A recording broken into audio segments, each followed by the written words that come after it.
This is the story of an unsung people who took on Papua New Guinea, Australia, and the biggest mining company in the world, who started by fighting helicopter gunships with bows and arrows, and have lost 1/10 of their population. And yet you managed to create what may be the world's first true eco-revolution.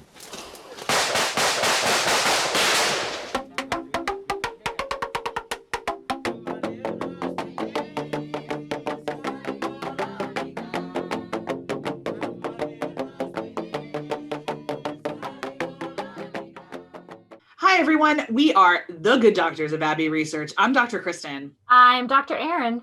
And we are delighted to welcome you to this conversation.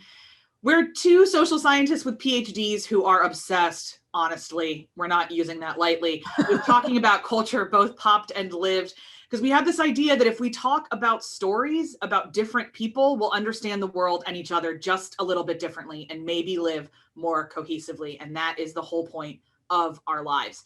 We do these conversations about everything from size difference in Bridgerton to the terrible things James Charles is up to lately, to how much we really used to love Lisa Frank when we were younger. I mean, it just runs the gamut, y'all. And today's video is no exception. Please know that we love, love, love conversations. We talk with each other all the time. We turn on the recording devices for y'all because we'd love to hear what you think. So please do not hesitate. Whenever you're watching this, we're filming it and it's going up in May of 2021. If you're talking to us in September of 2029, hi from the past. We still want to hear from you, we promise.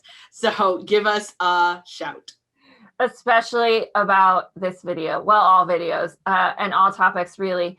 So we're here today with another installation of our adventuresome series starting in 2021, Colonizer's World Tour, where we are journeying around the world to learn about different cultures, how they were impacted by colonization and how they engage with the world currently. And we are in the middle of our exploration of the Pacific Islands as a part of Asian American Pacific Islander Heritage Month here in the United States. Yesterday, we dropped our 101 conversation on Papua New Guinea.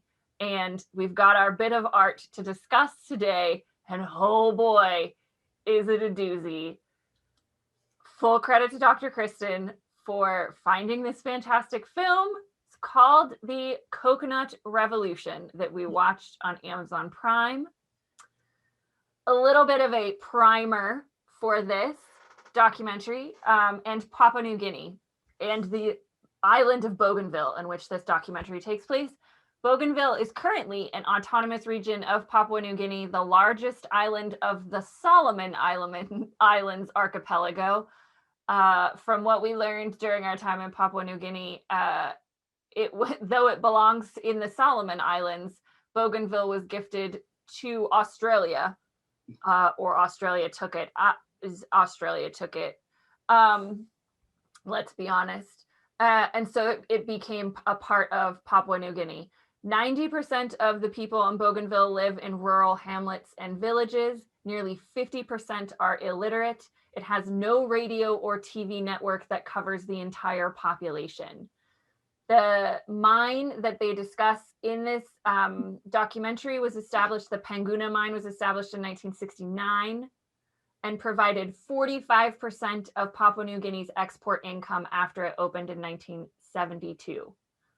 45% of their export income, which will help us all understand why there was a civil war, because that's a lot of gold and copper. When Papua New Guinea gained independence from Australia in 1975, Bougainville wanted independence too. As we discussed in our 101 conversation, Papua New Guinea and Australia were like, nah, dude, mostly because of the wealth of gold and copper that could be found on the island. We often say with colonization, it's entirely about resources, whether they be natural resources or human resources. It's all about the Benjamins and the Benjamins you can make with these resources. So our documentary, The Coconut Revolution, came out in 2001, but looks like it was probably filmed in the late 1990s, definitely filmed before the ceasefire and agreement that was a part of the civil war between the Bougainvillians and the Papua New Guineans. Our chief protagonists, as we would say in conflict studies, are the Bougainville Revolutionary Army, abbreviated the BRA, and the Papua New Guinean Defense Force, the PNGDF, as it is abbreviated. From our time in Northern Ireland, we love a good acronym. So we'll probably be calling them the BRA and the PNGDF throughout this video. The documentary is some white British dudes go to Bougainville in the late 90s in order to tell the story of this civil war that has been going on officially since 1988, although conflict has existed, as we said, going back to independence in 1975.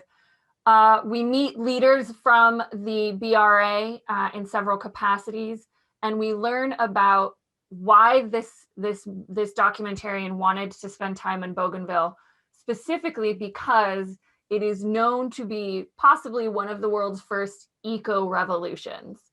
And what that means is they had to, it was kind of environmentally driven. They were protesting the stripping of their land, the control of their land, the mining of their land, the environmental impacts of that. Water runoff from copper mines can kill a lot of flora and fauna, which it was doing on the island. And so the islanders started to fight back and eventually formed this resistance movement. But there was also a blockade for almost all of those 10 years where the Australian forces and the PNGDF were stopping resources from getting to Bougainville.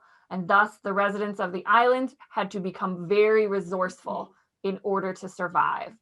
And that is the story that we get through this documentary, all of the ways in which they used the land and the resources that came naturally to it in order to sustain themselves and the revolution. It is one of the coolest stories Dr. Kristen and I have ever encountered. And we are evangelists for talking about Bougainville now. So as you evangelize, Dr. Kristen, what struck you most in this documentary? What do you want our good friends and neighbors to know about? They make everything out of coconuts. And when I say everything, I mean coconut revolution. Everything. Like the coconut revolution is not a cute name for something. Nope. It is Nope. make everything out of coconuts. And so we're sitting here in 2021. We want you to know that these folks still don't have independence because it still is not convenient for Papua New Guinea to give them independence. Yeah. I am now I have no idea if they have a movement technically I can join. I'm searching to try to figure out how to give them money. I am part of the Bougainville independence movement. If I'm allowed to be. We're going to start the Yardley chapter. I'm going to start the Pennsylvania chapter of the Bougainville independence movement. I have a real big problem. I'll just say this flat out with any level of a blockade against citizens. I've heard all the political arguments about it. I've studied them. I get why governments think it's a good idea. And I should say they're not nearly as popular anymore. They were kind of a knee-jerk reaction in the 90s of international governments. Like that was how we dealt with rebel groups.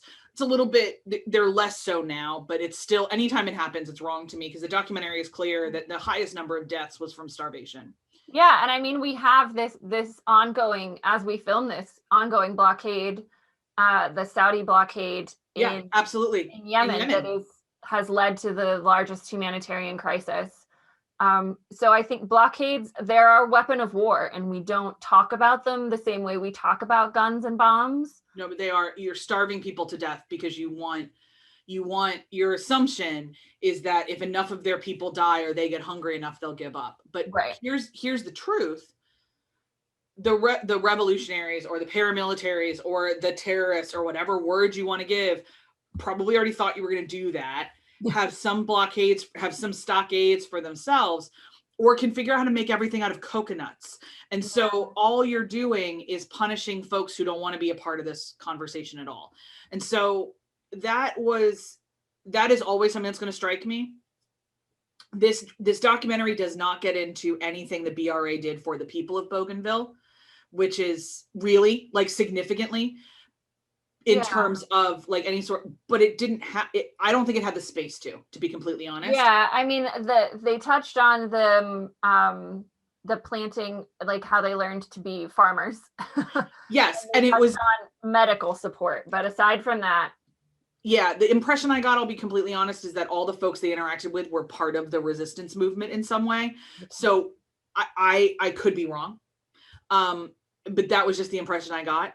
That would be my literal only criticism of this, even of this movement, to be completely honest. Like, did you make sure people weren't starving to death? Thank you. So when I was at Baylor, we had a thing where we made sure that every student had an international experience if they wanted one. And a couple of engineering teams went to Kenya to build electrical systems in the slums in Kajabi through coconuts. And I thought that was the nuttiest thing I'd ever heard. Could not imagine how it worked. And then I saw it with my own eyes that like coconuts are pretty much the greatest natural resource that grows on the planet. You can get clothes from it. You can get food. You can get oil.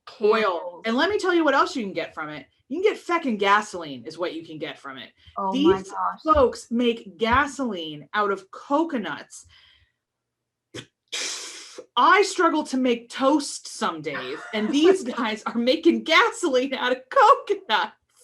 And you know, what do they say? Necessity is the mother of invention, right? Good Lord.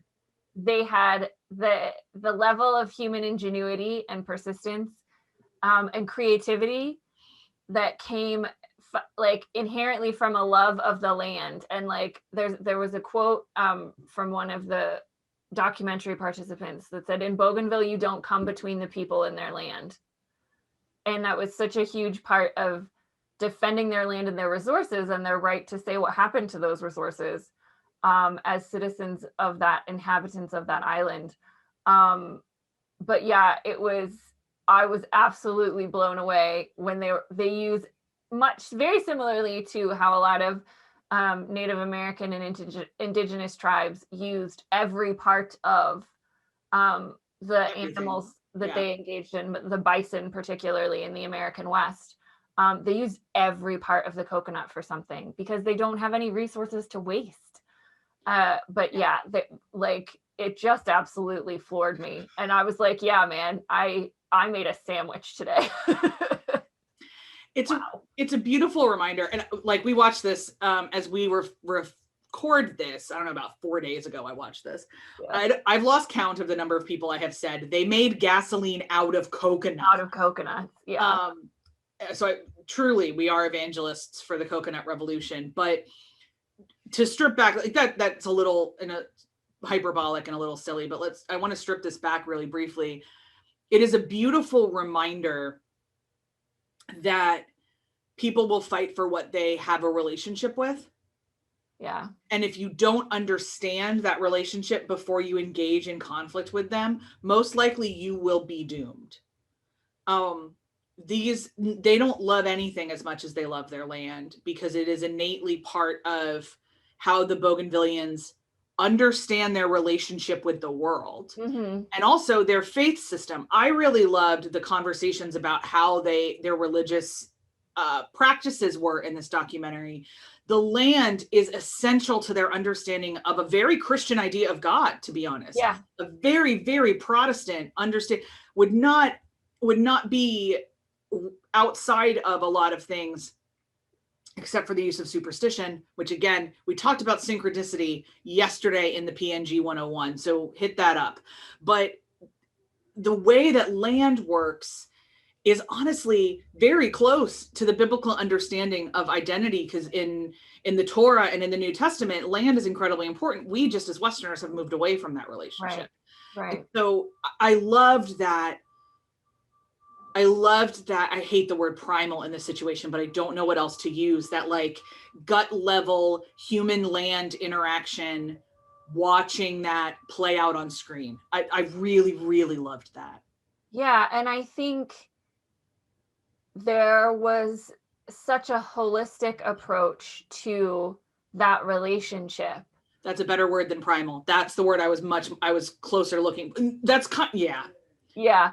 And like, it makes me think of a phrase that a lot of Native American and Canadian indigenous tribes have to just, which they say all my relations, to talk about the kind of interaction on the planet. And they mean human relations, they mean animal and plant relations, they mean land relations, relationships with, in their perspective, they are in relationship with everything.